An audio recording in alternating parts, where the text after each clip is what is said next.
Uniform civil code, देश में ये मुद्दा बहुत ज़्यादा चर्चाओं में है। यूनिफॉर्म सिविल कोड को लेकर अगर मैं बात करूं तो लगातार जो बयान है वो सब आ रहा है, तमाम राजनीतिक पार्टियों का बयान सामने आ रहा है, सत्ता पक्ष का भी बयान सामने आ रहा है। लेकिन यूनिफॉर्म सिविल कोड अगर देश में लागू हो जाएगा तो क्या मुसलमान खतरे में है? हालांकि भारतीय जनता पार्टी में कई मुस्लिम चेहरे ऐसे हैं जो बीजेपी के बड़े नेता माने जाते हैं और उनकी तरफ से भी रुख साफ है। वो ये कह रहे हैं कि मुसलमानों को इससे कोई खतरा नहीं है, इससे मुसलमानों को कोई दिक्कत नहीं होने वाली यूनिफॉर्म सिविल कोड से। एक देश में एक कानून एक अधिकार हो जाएगा। लेकिन ये देखा जा रहा है कि ये चंद जो मुट्ठी भर नेता हैं जिनकी दुकानें चल रही हैं छोटी छोटी सी, क्योंकि ये धर्म की आड़ में अपनी दुकानें चलाने का काम करते हैं, और जब चुनाव होता है तो ये हवा देना शुरू कर देते हैं, इधर उधर काम करना शुरू कर देते हैं।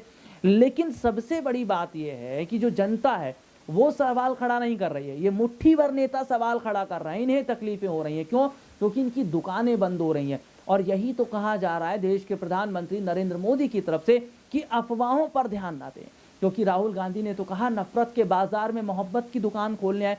तो सीधे तौर पर देखा जा रहा है कि जब जब कोई नियम कोई कानून अगर लागू होने वाला होता है तो हंगामा शुरू हो जाता है, सरकार को सवाल के घेरे में खड़ा किया जाता रहा है और अभी भी किया जा रहा है। लेकिन क्या यूनिफॉर्म सिविल कोड अगर लागू हो जाएगा तो एक अधिकार वाकई मिलेगा? देखिए, हर धर्म को एक अधिकार एक कानून के तहत चलना पड़ेगा। और देखिए, सबसे बड़ी बात क्या है कि सीधे तौर पर देखा जा रहा है कि जो कपिल सिब्बल अभी तक जो विरोध कर रहे थे ना, वो भी ये कह रहे हैं कि भैया अगर एक देश में एक अधिकार एक कानून के तहत सब कोई चलेगा तो कोई दिक्कत वाली बात नहीं है।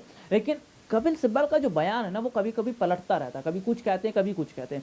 अब क्या कपिल सिब्बल तो रोड़ा नहीं बन रहे हैं यूसीसी को लेकर, और कपिल सिब्बल अगर रोड़ा बन रहे हैं या अड़चन खड़ी कर रहे हैं तो क्या सीधे तौर पर ये माना जाए कि शायद आने वाले समय के अंदर, शायद आने वाले वक्त के अंदर कपिल सिब्बल इस मुद्दे को अगर कोर्ट में लेकर जाते हैं, वहां पर अगर इस तरीके के मुद्दे पर बात हो जाती है तो क्या आगामी समय के अंदर सीधे तौर पर इसका नुकसान देखने को मिलेगा?